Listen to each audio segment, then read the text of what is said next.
I was the rabbi in New York 6 years ago of the Young Israel of Mapleton Park, and in England I was the rabbi of Southport. Okay. Before we start, I'll introduce the good rabbi. The rabbi comes to you. You should walk off with my mind. See, we talk. He doesn't. Our speaker today is from Manchester, like our beloved Rabbi, who doesn't give Hans Cohen. He was in New York, in Mapleton Park, the young Israel of Mapleton Park, and our good rabbi, Rabbi Billet, installed him in the Orthodox congregation of Delray. So, without ado, I give you Rabbi Saunders. Thank you, Mr. Schwartz, for inviting me. Mr. Strauss, for inviting me here to speak to you. It's a great honor for me because this was the first shul I came to when I moved to Florida 6 years ago. We went to the OU relocation fair. So for those of you who are thinking, is it worth spending all that money getting a table at the relocation fair? We were one of the people there. We got to know Adam Rosen, and then he got me to deputize for him. Parshas Vayikra it was, so it's coming up in a couple of weeks. It's my anniversary when I first came here. And I remember that because Parshas Vayikra is considered by most people who learn as one of the toughest sedras to learn. There's so many words with it's the same words with different notes, different words, same spelling, different pronunciations. So it's a very tough sedra, and I was desperate to make a good impression. So that's how I remember it was Parshas Vayikra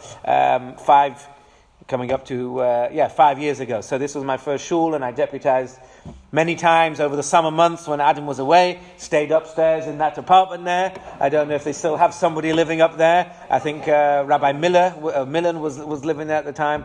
But anyway, so it's a wonderful honor for me to come back and to give the Lunch and Learn today. I'm actually Facebook Living it because I like to Facebook Live my Shiur, and at the moment I say I have 3 people already. So hello to all of those watching online, and thank you so much for this wonderful turnout.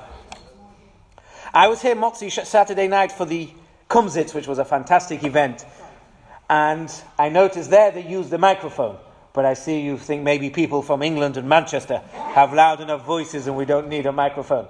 So I'm sure you can all hear me. And if you can't, you won't hear me asking, can you hear me? I always find that funny. People say, can you hear me? Well, if they can't hear you, they're not going to hear you asking, can you hear you? But anyway, that's just... So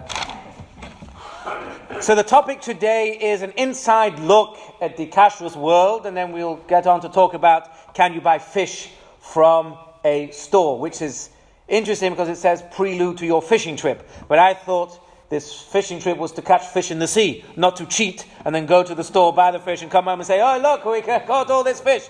So I don't know if I want to get involved in that, in enabling that cheating to go on. I don't know. But So it's called fishing and not catching. Right, okay, so it's fishing. Okay. So I'm going to start off like many people do when you give a halachic shiur or whatever by making a disclaimer that the views that I'm going to tell you are the views of my own, not necessarily the views of the organization that I work for. I brought my badge with me, although I probably shouldn't put it on if I make a disclaimer. But here's my badge. I'm a rabbinical coordinator for Kosher Miami. I rose through the ranks. I went from the bottom, well, I'm not quite at the top yet, but almost. I was a mashkiach. I like to say I've been a mashkiach on 2 continents. The European continent, I was a mashkiach in England, and now I was a mashkiach in a restaurant day to day, and then I made it upstairs into management, into a rabbinical coordinator, which gives me, I believe, a great insight into what's going on in the mind of the mashkiach, because not only do I understand what he is supposed to be doing from a rabbinical coordinator point of view, I also know how he's feeling and what the challenges could be, because I've been there, done that, not only in England, but here in Miami as well. I was a mashkiach day to day in a couple of establishments, so I know exactly what it's like, which I think gives me, perhaps a wouldn't say unique understanding, because there's many rabbinical coordinators who have been mashkichim, but a better understanding of what's going on. So I'm going to start by asking and usually we get the same answer. If I asked you, what are the biggest myths that exist about kashrut? What would you say? What are the biggest myths everyone says? The rabbi blesses the food. That the rabbi blesses the food, okay. But, yeah, it's true, I've heard that many times. But amongst Jews, let's call it amongst Jews, even Orthodox Jews, what is the biggest myths you hear? And let's try and discuss them. What are the myths you think about kashrut? Most people will say, oh, it's all about money. Oh, kashrut all about money and money and money and more money. And the second myth is, it's all politics. It's politics, politics, politics. So, Which has got to be hold on. right, so I want to speak a little bit about those two myths, and hopefully you can leave here with a bit more of an understanding when you're giving over your money, what you're actually giving it over for. So, how many of you people sitting here today worked, or whatever job you did, for free? How many of you went to work day in, day out for no pay? No hands being raised? No. Oh, you worked free every day? The president of the shul. Oh, right, okay. But before you retired. So people don't go working for free. So why is there this notion that in the kashrut industry, the mashkiach should work for free, and the rabbi should work for free? I think people think that about rabbis in general, based on perhaps how some of them are paid. But that might be a personal gripe, I don't know. But that is certainly something that I think is very important. People do a job, they should get paid. A mashkiach is a job, he is an employee, and he should be paid. Unfortunately, where does that money come from? Where does the money to pay the mashkiach and the rabbi come from? It comes from the cost of the food. There's no two ways about it. That's one of the reasons why kosher food is more expensive. And then it's coming to Pesach soon. People say, why do prices rise Pesach time? Well, there's a lot more rabbis involved in making sure that the food is ready for Pesach. For instance, matzah. You might think why is matzah so crazy expensive? Well, first of all, when they go to cut the wheat, they got to make sure the wheat is perfectly ripe. It's not raining when it's being cut, because obviously if it rains and it's being cut, it becomes into contact with water straight away. It can't be used. You have to have a rabbi climbing into the truck on his hands and knees, making sure that the truck is perfectly dry. They have to check the sacks that they put the flour in are not moist. So all these people have to get paid. And when it comes to matzah, it's a very labor intensive. You have only 18 minutes, so you have a lot of people, you have to clean. When it comes to koshering, in a few weeks we're already starting koshering stores for Passover. There's a lot of time spent in cleaning and koshering. That has to be paid for. Who ends up paying for that? It's obviously the consumer. So people ask me, well, okay, so sugar or salt, there's nothing extra really that goes on in the process of sugar and salt that should make that more expensive for Pesach. So why does the price rise? And the answer to that basically is because I think companies try and spread the cost over all their items, because otherwise certain items would rise a lot, with the ones that are actually having a lot of extra work being done to them, and salt and sugar wouldn't rise at all. So I think they try and make a blanket little bit of a rise to offset the costs of extra Pesach. So that's what I want to say about money. Yes, of course money is involved, but that's because who works for free? Now, you're all in the business world, you know that you have to pay for licensing. You know, you think about Google and you think about how many millions and billions these companies pay for their licensing, right? It's licensing. Oh, what do you mean? What do you want me to do a license? You want to use the Google name, you want to be able to have our license, you got to pay for it. The same is with a kosher license. If you want the kosher license, there is obviously a market, whatever the price of the market, you know, there is a price to pay for these things. It's simple, basic economics, but people seem to, of course, it hits people in the pocket because food rises and so on. So that is one of the reasons why kosher food is more expensive, and I just wanted to, I know it's pretty basic, but I just wanted to enumerate that for everybody. The other myth people have is, as we said, it's all about politics. Oh, this organization, that organization, it's all politics, it doesn't matter. You all want your money, you want their money, it's all the same. And the answer, a mafia, okay.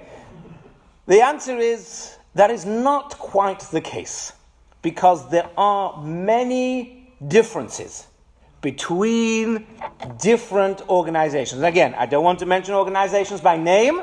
I'm just going to give some basic examples of halachic differences between organizations. As a general rule, the bigger the umbrella organization, the more leniencies in halacha that they have to adopt. By virtue of the fact that they're so big, and therefore they supervise and kosher many thousands of products and so on, they have to be a little bit more lenient. Whereas the smaller kashrut agencies, they can be more particular about which standards or higher standards they're going to adopt, because they're not interested in being for the mass market. Do you conform to our strict standards? Great. If not, go somewhere else. So usually the smaller agencies have higher, I don't want to make this as a rule, but in general that's something that we can understand. So what are some of the differences between certain organizations that make certain organizations more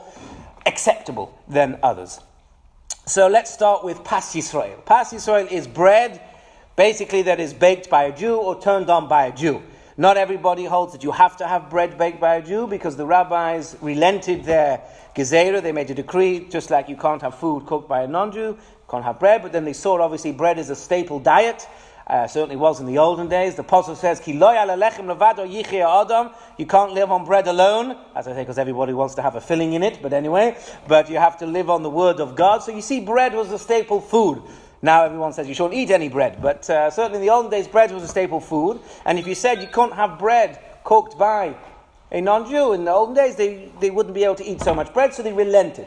So there's some people who allow bread to be baked by a non-Jewish baker, and you can have it. But those who are particular on Pas Yisrael, there are many different standards in determining what creates this bread into being Pas Yisrael. And the biggest bone of contention, or one of the biggest bones of contention, concerns glow bars. Anybody know what I'm talking about by glow bars?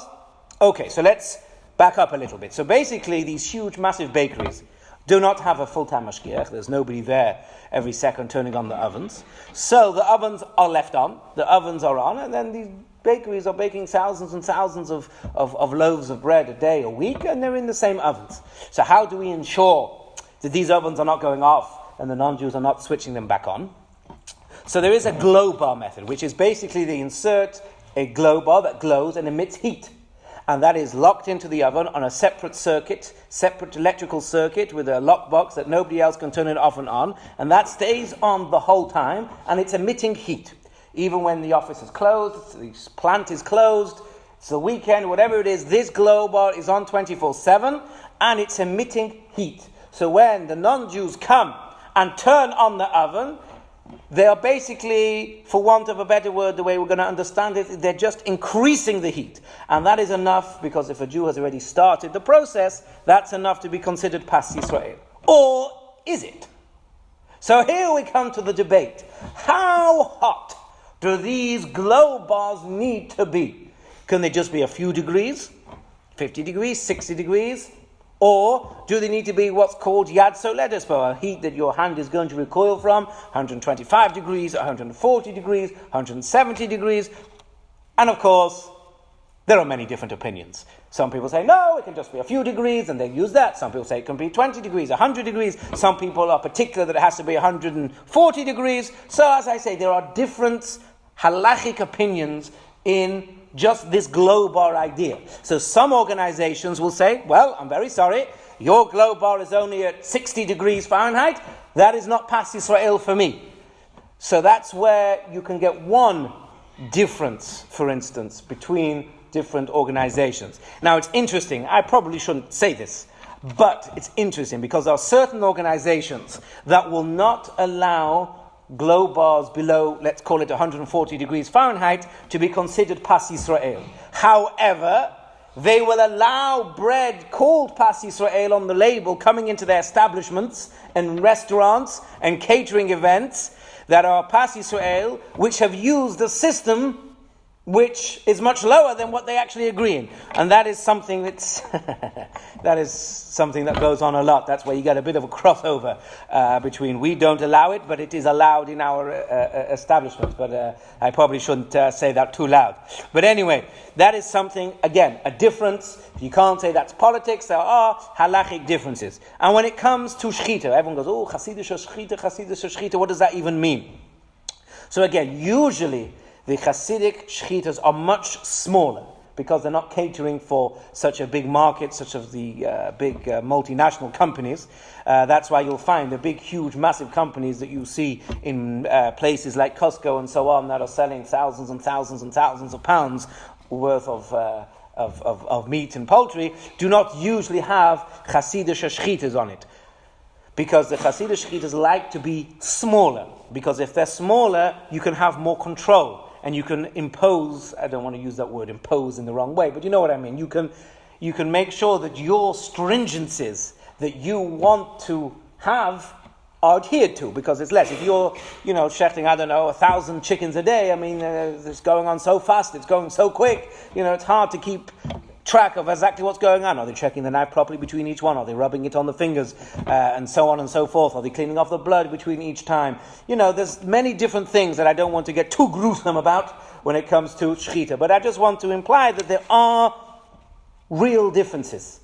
And it comes again to Shabbos. Shabbos, again, you have big differences between different organizations, what they will allow on Shabbos. One of the biggest bones of contention is these what we call hot boxes. I don't know if you have one here, but they are big, like moving cupboards, and you put food in. Some of them are electric, some of them you put sternos in, you know what I mean? You know what I'm referring to?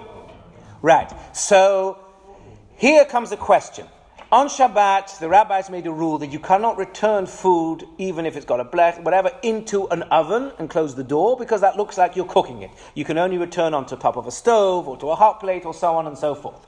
So where does this hot box come in? Why is there a debate? Because you can't really cook in a hot box. Hot box is designed to keep food warm. You take ready cooked food, put it in the box, keeps it warm. But even the ones that are electric can only really go up to like 200 degrees. And we know this because it's a problem, because you can't really kasher them because they won't get hot enough to be kashered. So you always got to make sure you have kosher ones. You can't buy them and say, oh, we'll kasher them for an event, because it's very hard to kasher.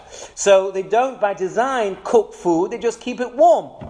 So does that mean then that this hot box is like an oven and I can't return food to it on Shabbos? Or is it something new, like a platter which can't cook, and I can return food to it on Shabbat? As I say, I don't want to get too engrossed deeply in the halachic discussions. But again, you have some organizations who say, yeah, no problem. You take the food out Friday night, you serve it at your event, then you put it back in for the next day for Shabbat. Some organizations will say, no. Once you've taken it out, that's it. You cannot put it back in. And the debate goes even further. Can you even close the door while food is still in? Because, there's this whole debate now about ovens. About if you open an oven on Shabbat, you're allowing cold air to come in, the whole thing, and not go too deep into it. Some people say that you have to take all the food out at once, and therefore, then you can close the door, but you can't take out some food, close the door, and leave food in unless the oven is on. So don't get too complicated and bore you with those details now. Again, so some organizations do not allow the door of the hot box to be closed while food is in it. So, like my organization, they have to put some sort of a brick or something in the way. So once you've opened it, the door will never completely close. So there are differences. There are real differences between certain organizations. So some of the ones that are not considered acceptable, which I say I'm not here to give names and so on, they are not acceptable because their policies and leniencies that they follow are not leniencies, kulas, they are not practices that the general Jewish populace are comfortable with. And therefore that's why they are not considered, for want of a better word, acceptable. So it's not all about politics. I'm not going to turn around here and say there was no little bit of politics involved, because, I'm sure don't want to, say something like that. But most of the time, certainly amongst the big organizations, there are differences. Now, another big difference is if you have a vad, let's say Miami, is Kosher Miami, is the Vad HaKashrut. The OLB is a Vad. That means you have lots of rabbis on the board. So if anything happens, they're the ones who sit down, they have a meeting, they discuss things, they make their decisions. So you get a broad consensus.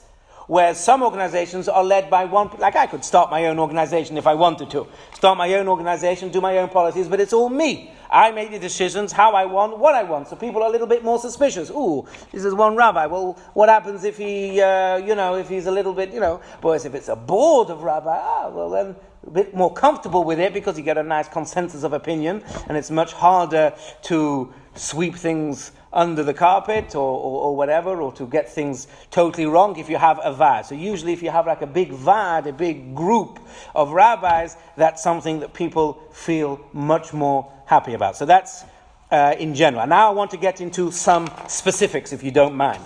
So when you go to a restaurant, right? You're going to your restaurant. What is happening behind the scenes from a kosher point of view?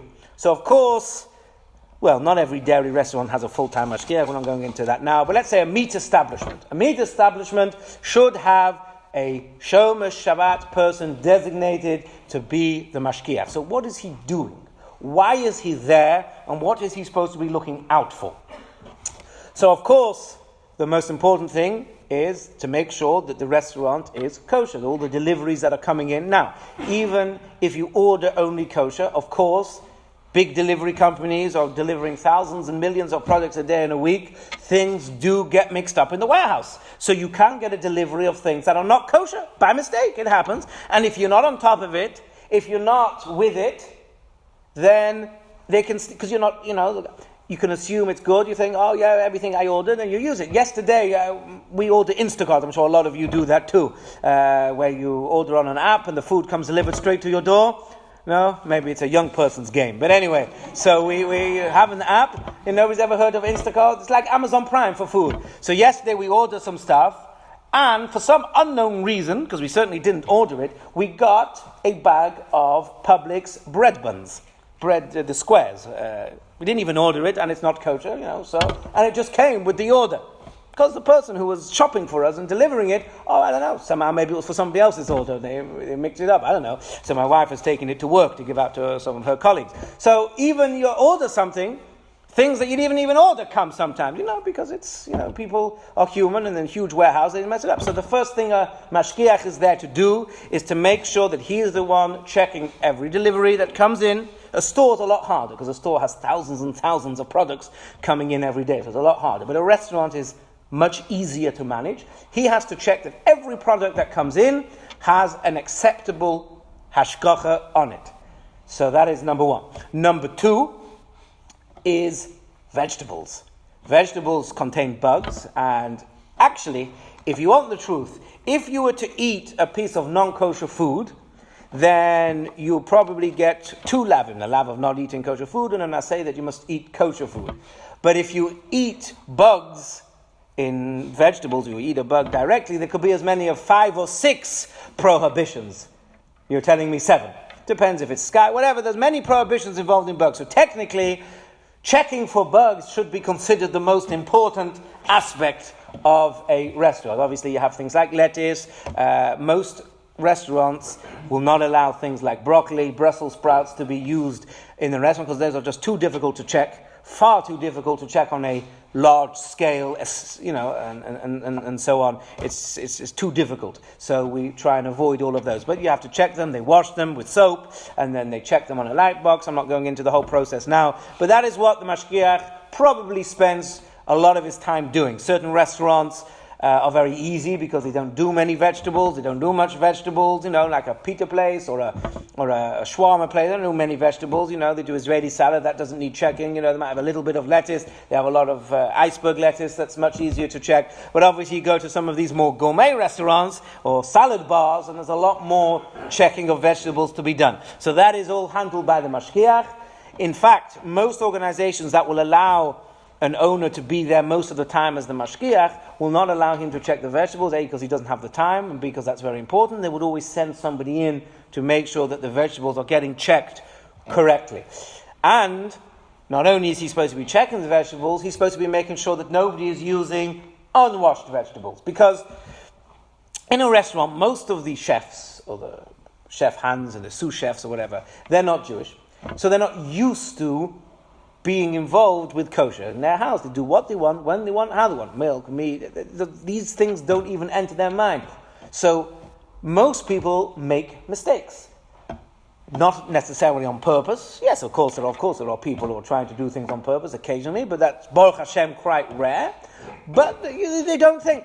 So therefore, the mashgiach's job is to make sure that he is on the lookout, to make sure that people are not making mistakes. And if they make mistakes, he has to rectify them. So that's why you need to have a little bit of a backbone, I suppose. I always like to laugh with my wife. She loves watching Gordon Ramsay. You've heard of Gordon Ramsay? Can you imagine being a mashgiach to Gordon Ramsay? Can you imagine telling him, he screams and he curses and he swears, you've seen can you imagine being a mashgiach to him when he's in one of his moods and he's screaming and shouting, you go to him, excuse me, Mr. Ramsay, you've taken unwashed vegetables, can you put them back? Can you imagine that going up to, so sometimes Baruch Hashem, that's not typical of our restaurants here in Florida, but can you imagine what that exchange will sound like? You got the chef in the middle of his stuff. You say, well, I'm very sorry, chef.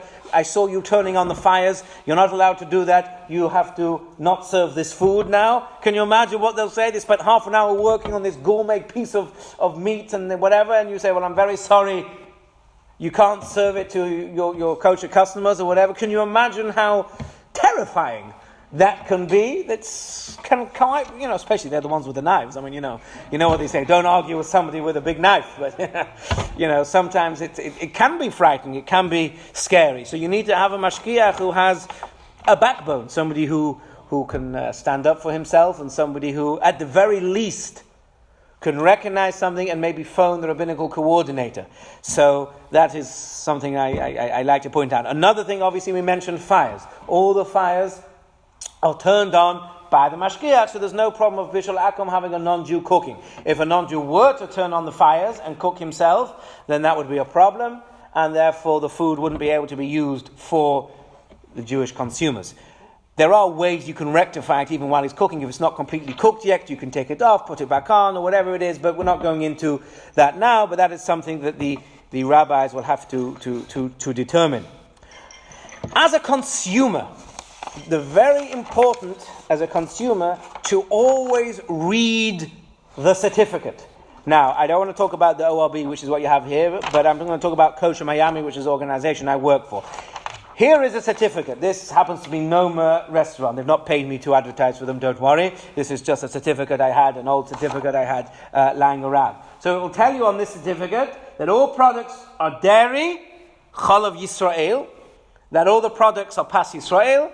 The tuna that they use is Bishul Yisrael. Again, that's another difference between organizations. Just tuna that's canned and heated up in the cans in order to make it the tuna that we eat today. Is that considered cooking to make it Bishul Yisrael? I don't get too complicated, but there is a big difference amongst organizations. Again, another big difference. So it will tell you, and it will tell you if Yoshon, which is the food that is the flour from before last Pesach, it will tell you what it is. Because we get so many questions. Oh, I went to this restaurant. Do they use Bishul Shol tuna? Is the Yoshon? What is the situation? And the answer is, always look at the certificate. Each place is unique.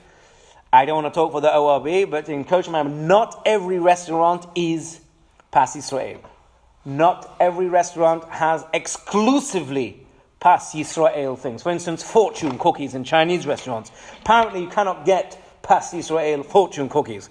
So, apparently, because maybe, the people who are making them Pas Yisrael don't agree with the fortunes, so they won't supervise them. But most Chinese restaurants who are serving fortune cookies, it will say on their certificate, everything Pas Yisrael except fortune cookies. So, if you don't read the certificate, you'll never know that, and it'll be your bad fortune if you're particular about Pas Yisrael and you walk in.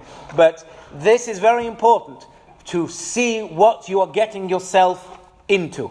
So my advice is, whenever you go into a restaurant, always look at the certificate. If you want to know whether it's Pas Yisrael or if it's tuna, is Bishul Yisrael, whatever it is, it should always be printed on the certificate. You can always ask to see the mashgiach. Hopefully he will come out. Hopefully he will be there. That's what I hope. That's what he's supposed to be doing, obviously. And you should be able to ask him any question. One of the most common questions What do you think the most common question that gets asked to a mashgiach in a restaurant here in Miami? I don't want to talk about. What is? Do you eat here? You make a good question. I'm going to talk about that in a minute. But How much salt is in the food? well, they should ask that to the chef. But no, most common question is, what hechsher is the meat? Because some people will only eat the Chabad chicken, some people will not eat the Chabad chicken, some people will only have this, whatever. So that is the most common question, apparently, that people get asked, what is the hechsher of the meat? Now, it's a very difficult question to answer, and I'm going to explain you why. We have an approved meat list, as again, one from 2016, it's been updated. Any meat that matches any of these criteria can be served to you at any one of the established, this is for ORB and KM, we have a joint meat list, can be served to you at any one of your establishments. So basically, I'll go pick a name here, Ali, that's a very common one, it has the Sephardic Beth Din and the OU, you can accept that into your restaurant. So there's a whole list of various different meats that the restaurants can use. So they can use any one of these, and unfortunately, we get different, even if you order, I see it myself, you order Solomon's, for instance, Bet Yosef, Solomon's, and it comes, I saw last week, 5 boxes. 3 of them came Solomon's Bet Yosef, and 2 of them were not Bet Yosef. So you can't, even if you order completely Bet Yosef, it doesn't always happen. That's an extra stringency that people have. So the problem is, once they take the meat out of the box, sometimes they're going to cure it, they're going to put it and marinate it for a few days, for a few weeks, or whatever it is, and then the meat goes into the refrigerator, and therefore it's very hard to know exactly, unless you label each piece of meat, which most people don't do because they're busy enough as it is and they're crazy enough as it is, unless you label each individual piece of meat every time it goes into the freezer, and every time it goes out of the freezer and you put it on the grill, you keep the sticker with it, it's very hard to know exactly what hechsher is any particular meat at any particular time. Unless you know that for the last few months you've always only got Shor Habor chicken, for instance, which is the CHK Lubavitch one, which you can say, yes, all our chicken is CHK, we never get anything else. Or if you got a delivery that day and you know that is what they're using now, you can tell people. But it's a very hard question to answer because meat goes in, it gets refrigerated, and they have all sorts of marinades, and it can be a very difficult question to answer. But we do have an approved meat list. They should be hung up in the kitchens of all the establishments, and it can be any, if people want to take a look afterwards, be my guest, and that is what can happen. We also have a list, I'll just show it to you briefly, of various different acceptable hashkachas. Now I'll put that away again, but no, I'm not trying to hide it, don't worry. So that is something, again, these are the acceptable, approved hashkachas, because we want to keep a standard. We want to keep a standard when people come to Miami from New York who have a standard, whatever they're used to in New York. We want to try and keep a specific standard, which is why we have only specific meats. We only allow certain particular brands or hashkachos, agencies, because we want to try and keep it standard and uniform. But not all our policies are based on halacha. And it's very important because people get annoyed with this. Not every policy you get in a restaurant is based on strict halacha, because we also base it on good restaurant practice. Because, I'll give you an example.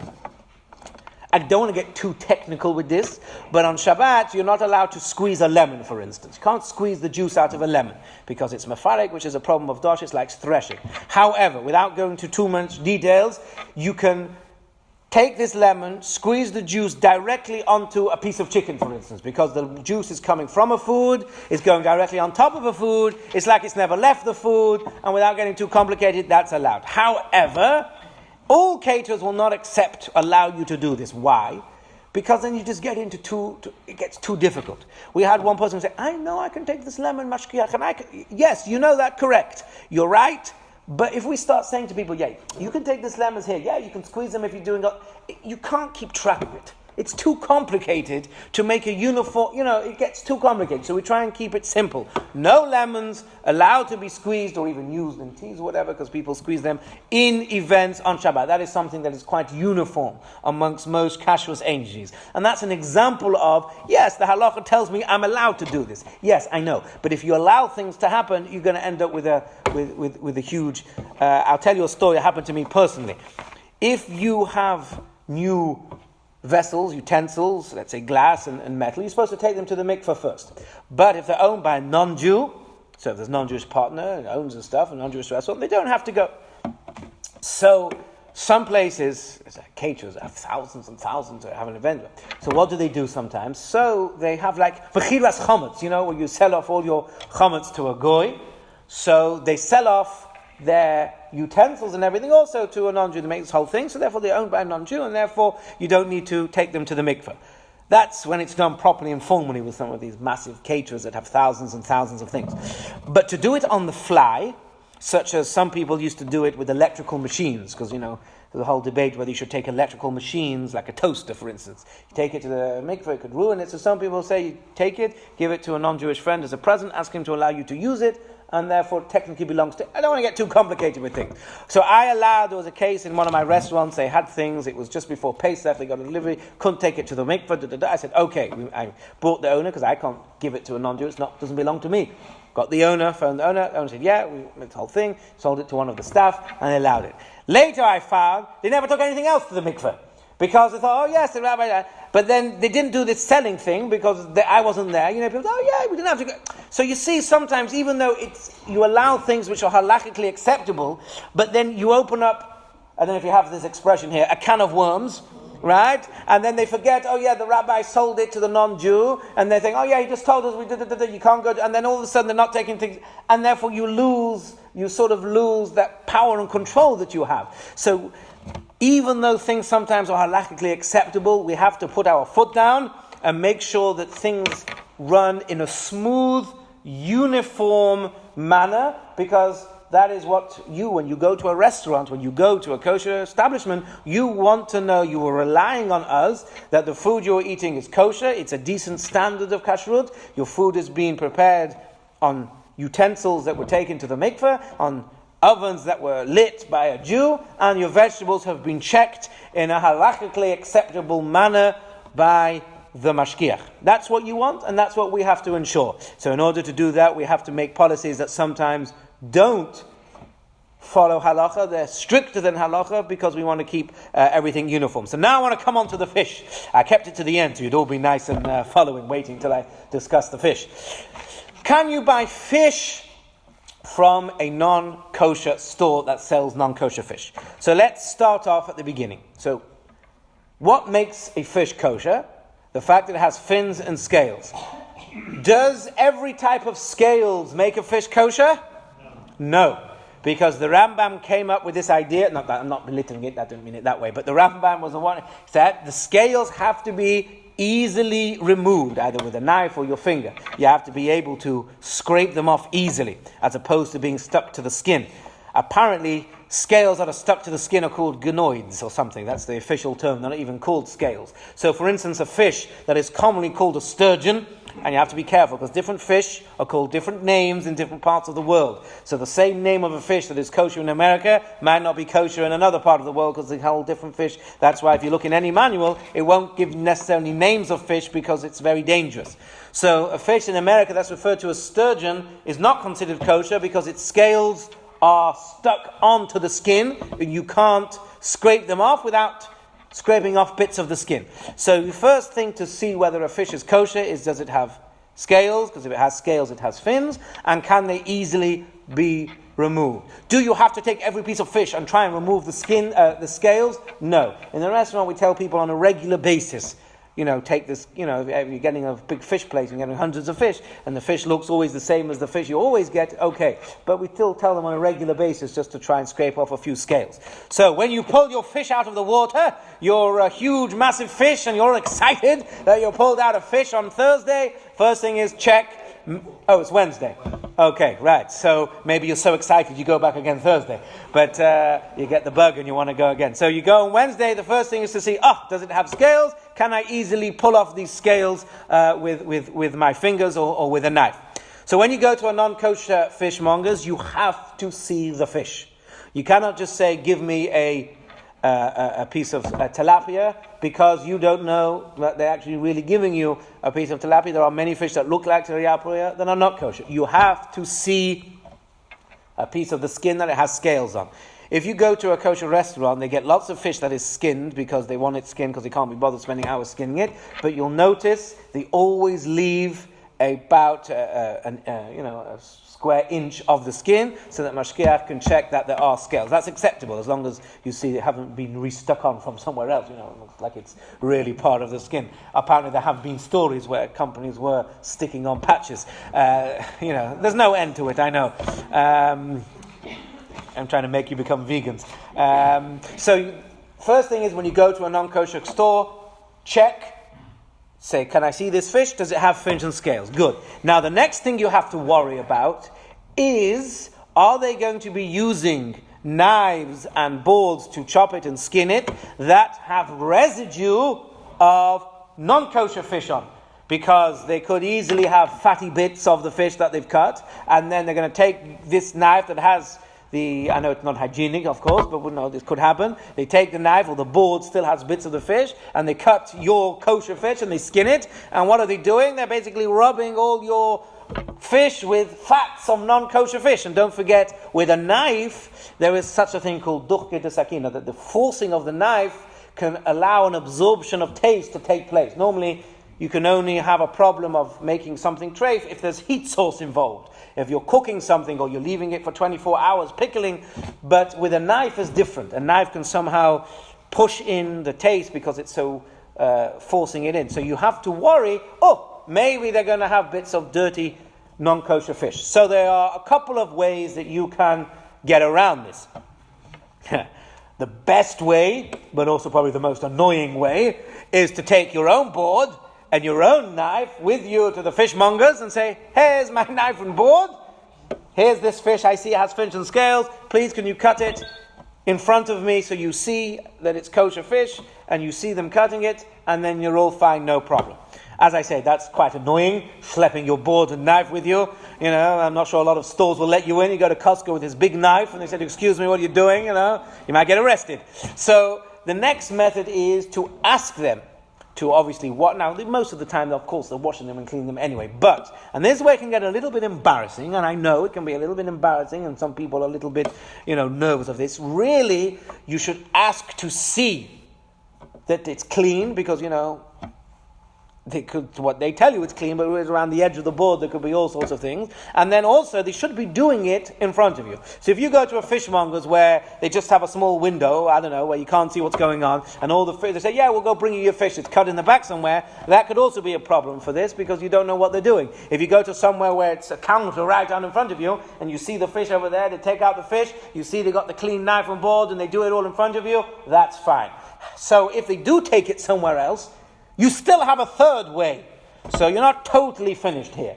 And that is that the absorption of taste can only affect the outside layer of where it was cut. So let's say, nice piece of fish. I brought this to show, we have a tableau every time we go into a restaurant. We take reports and logs. I was going to go through some of those, but we have no time. So let's see, this is my piece of fish. So obviously the area that they've cut the slices is here.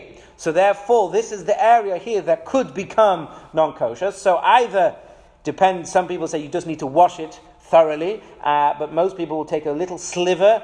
And how much is a sliver? A sliver is a sliver, as they say. A little tiny area of the fish off and throw that away, and the rest of the fish can be eaten. So the answer is yes, you can go to a non-kosher fishmonger's and buy fish, as long as you see that it has fish and scales, that either you bring your own board and knife, or you see the knife and board is completely clean, or if those two things haven't happened, you can take it home and you can wash the fish, and then you can cut off the edge that have been cut, and then you can sear it, you can boil it, you can do whatever you like with it, and you can sit down for your nice fish supper. So I plenty more things I wanted to talk about, but I think we're out of time. I think anybody have any questions, feel free to ask. Yes? So with the knife, is there a problem with the sakina that the pressure of the knife will spread? Is that a problem? Yes, but only in the area that it was cut.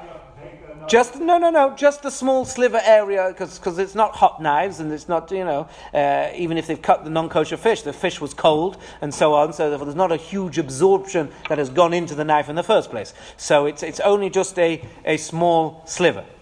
I think there was yes? What on like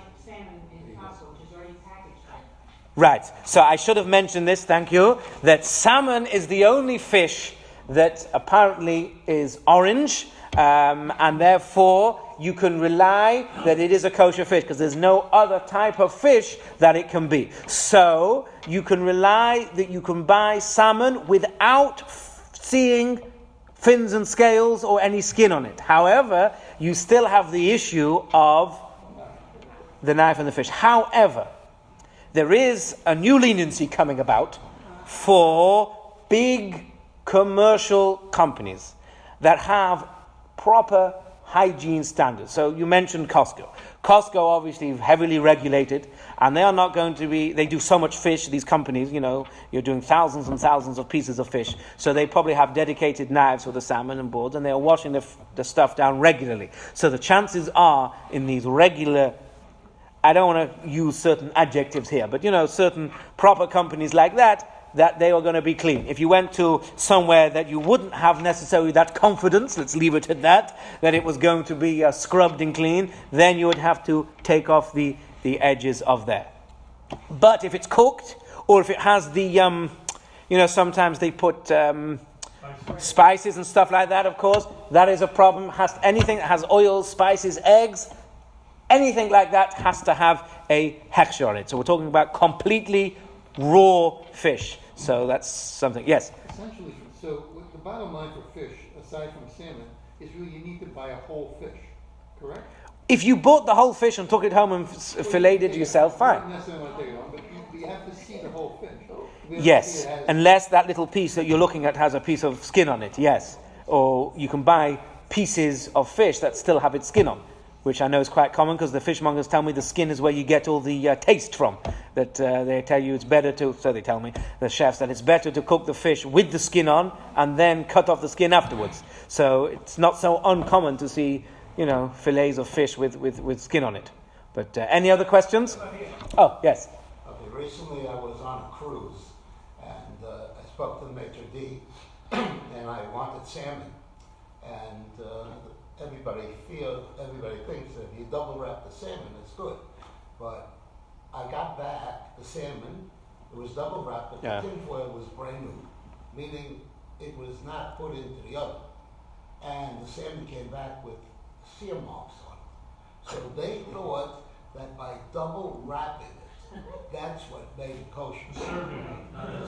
So they cooked it, well, I don't want to upset you, but the double wrapping of something going into an oven makes it not able to accept the taste of the non-kosher oven, the airline food, for instance. But airline food is fully cooked, so there's no problem about having food cooked by a non-Jew. If you take a piece of raw salmon, even if you double wrap it and it goes in one of their ovens, so the salmon is not going to take the taste of all the non-kosher food, the problem is, unless you put it in the oven yourself, or unless you've turned on the ovens, the problem is now the food is being cooked by a non-Jew, which is a problem. The same with eggs or even baked potatoes. So he makes a good point. So for cruises, people say, I'll double wrap the potato and they'll take it there. But the problem is, they're now cooking it for you. The airline meals that come double wrapped, or the meals you get on the cruise that are double wrapped, they are already cooked. So they are just heating it for you. Once something is fully cooked, a non-Jew can reheat it for you. So you have an issue there, and again, it comes down to embarrassment. People are sometimes embarrassed to ask if they can go and cook it. But I've been on a cruise once,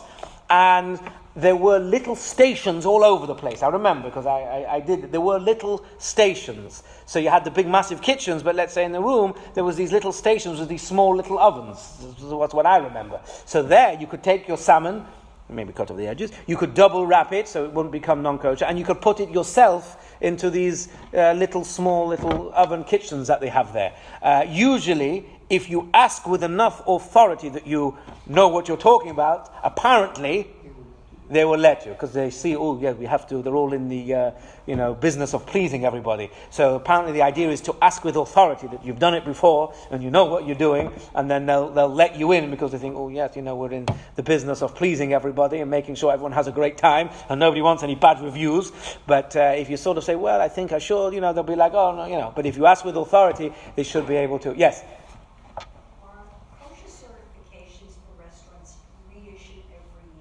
So,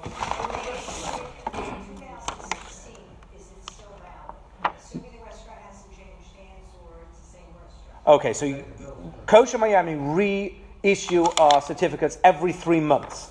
And the reason why they do that, we come back to money, is because we don't reissue a certificate to a restaurant or a company or whatever that hasn't paid its fees. There are some mashgichim who work for 2-3 months and are owed thousands of dollars and not paid. As I said to you right at the start, would you work if you weren't getting paid? If you were owed thousands of dollars, would you continue working there? The answer is almost certainly no. So why should a kashrut agency do the same? So that's why we like to regulate. However, if we were to remove certification, we would go in, pull off the old certificates and pull off the stickers and so on. So if you go and you see kosher stickers and a kosher certificate that's outdated, then it's usually still kosher. However, if we're now in 2019 and the certificate was from 2016, I would be suspicious. I'd be like, if it's, where are we now? We're in March.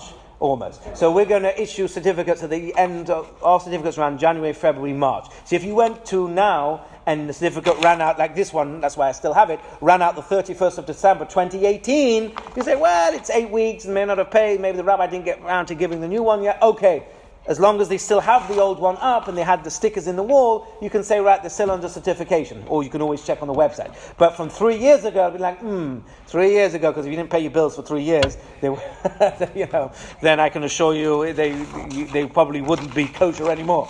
But that's usually a rule of thumb, that if it's out of date by a little while, but the stickers and the certificate is still there, it's probably still under hashgacha. They probably just have, or maybe sometimes some companies we mail them out, so they might have stuck somewhere, they might not have put them up. One of my jobs every time I go in is to make sure that they have us there. I wanted to tell you, this gentleman who asked about will you eat in a restaurant.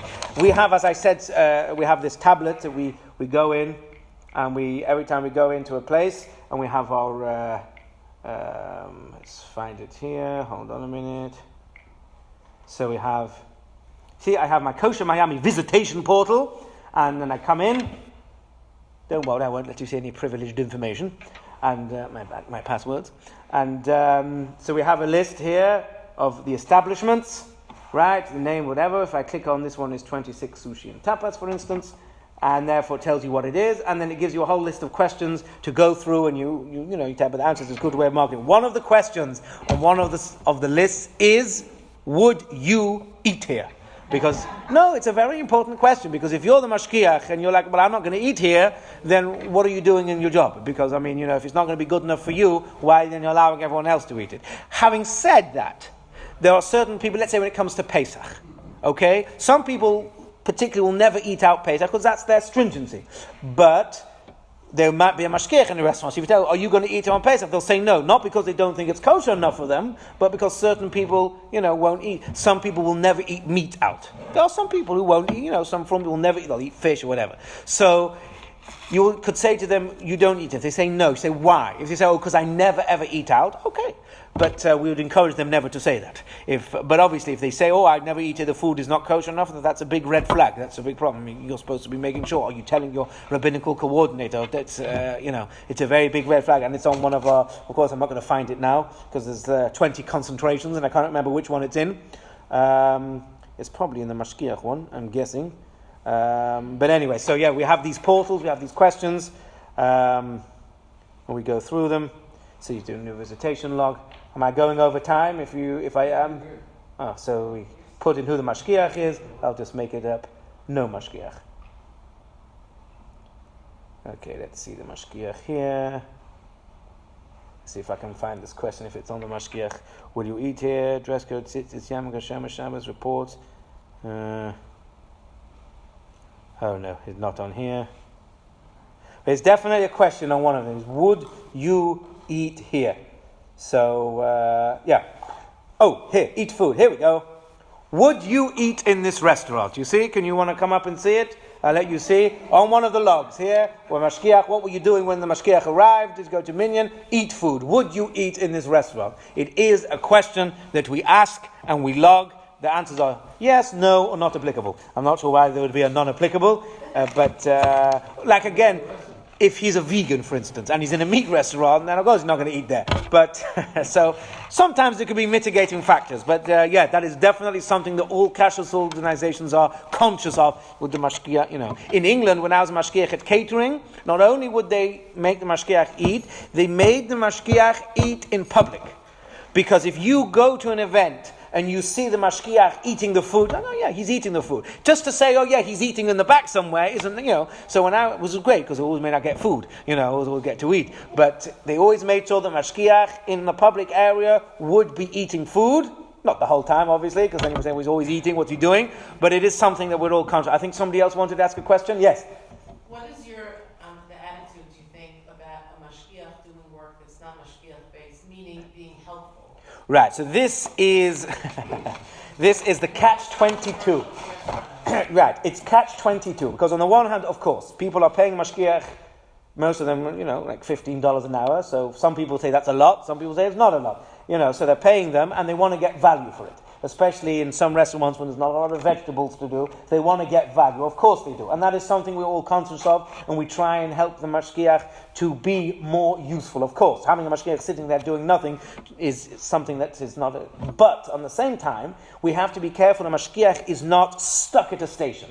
So, for instance, if you're in a bigger restaurant and there's a lot going on, and you have the mashgiach, just give an example. He's at the dessert station making the desserts. Then the kitchen where the meat is going on is over there. So if he's there for 3-4 hours doing that, then technically he's not really watching what's going on in the main kitchen. So it's a catch-22. Yes, we want the mashgiachim to be more helpful and involved, and it adds value to the owners and the establishment, but yet we can't have them blocked off for hours at a time not being involved. So what I like to do personally, and I try and work with my owners and mashgiach, was to say, okay, so we'll try and get the mashgiach to do something that he's capable of. But you have to know that every 20 minutes, let's say, for instance, he has to stop what he's doing and make rounds, or whatever you want to call it. He has to stop, and obviously if he's doing this and all of a sudden somebody says, we're running out of vegetables, he has to stop doing what he's doing, even if 16 people have asked for desserts now and they need it now, because if you don't wash the vegetables now, what's going to happen?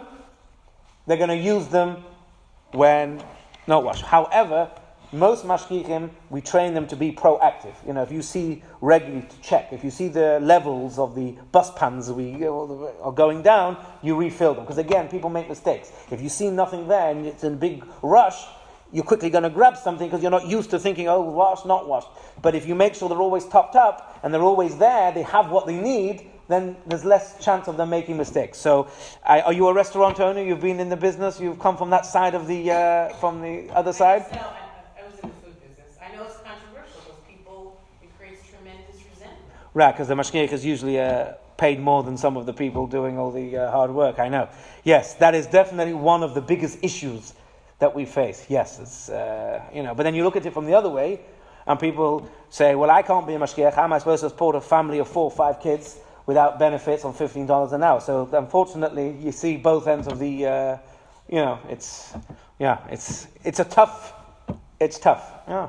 But the more you pay the mashgiach, the more the prices of the restaurant are going to go up, and the less people are going to come and eat, and the less business is going to be. So everybody's trying to make as much money as they can. But at the end of the day, there has to be. That's I started off this talk with. Yes, money is involved. There's no 2 ways about it. There's rabbis, there's people involved. They have to get paid. And who's the one who's paying for that? The consumer. My opinion, and this is just my own personal opinion, is that when it comes to stores and people buying food that they're going to make themselves, that should be a lesser level, because people need to eat. People need to make their own food. And we should try as much as possible to keep those prices down. However, when it comes to, and I'm not belittling or trying to begrudge anybody eating at a restaurant, but if you think about it, eating at a restaurant, if you like, is a little bit more expensive. To me, in my opinion, so be it. Because if, but it's a restaurant. You're going out, so you pay a few dollars more. You want to do it? Great. You don't want to do it? So don't go out. Go eat it, go buy food from the cheaper stores and make it yourself. But that's just my own personal opinion. But, it's a difficult situation. I know. Yes? In terms of, let's say, a non-kosher place where you're eating or on a ship, let's say you do everything right with the fish, the baked potato, whatever it is adjusting the temperature on the oven enough if it was lit by a guy? Or someone told me what he does is he takes little pieces of charcoal. And just like Zodem kissim le'esh is the expression. Yeah, put yeah. in a piece of charcoal, and then he's lighting that up. Okay, so we started this discussion about differences in kashrut agencies, about the glow bars, and about different temperatures of glow bars. And that answer applies to your question too. Well, there are people definitely what to rely on, that as long as you do something to increase the heat even a little bit, so if you put the temperature up from 200 to 400, but then the question becomes, if it was cooking perfectly at the temperature you were doing anyway, what are you actually achieving? So you're making it cook a little bit quicker. So some people say, okay, you've cooked it a little bit quicker, although you probably burn it, I don't know. There's another thing, which you have to worry about the other way. If ovens are open too long, and they cool down, and then the non-Jewish closing the door. So you would have it your way too, if you close the door. But the best way, if you're going on a ship or a restaurant, and you've got food that you've wrapped so it's not going to become treif, is to put it in yourself. Excuse me, because even if a non-Jew has lit it, if you actually put it in the oven, that's fine, because you, a Jew, have put it into the oven. So if you can do that, I mean, if you're going to put a piece of charcoal in the oven, you're obviously there at the oven. So you might as well put it in, is my feeling on... There's a new thing now with marijuana being legalized. So there's a new category called pot Yisrael. Oh, good one, I like it. Pat Yisrael, good one. I'll have to steal that one if you don't mind. My pleasure. Right. I did actually see, talking about marijuana and vaping and stuff, that apparently they are going to need to have kosher certification because they're using oils and flavors and all sorts of stuff. So, but then again, I do not want to get into that topic at the moment. Okay, anybody else have any questions, or people want to leave and stay around and look at some of my artifacts? Please feel free to do so. What about Starbucks? So that's an excellent question. Let me just finish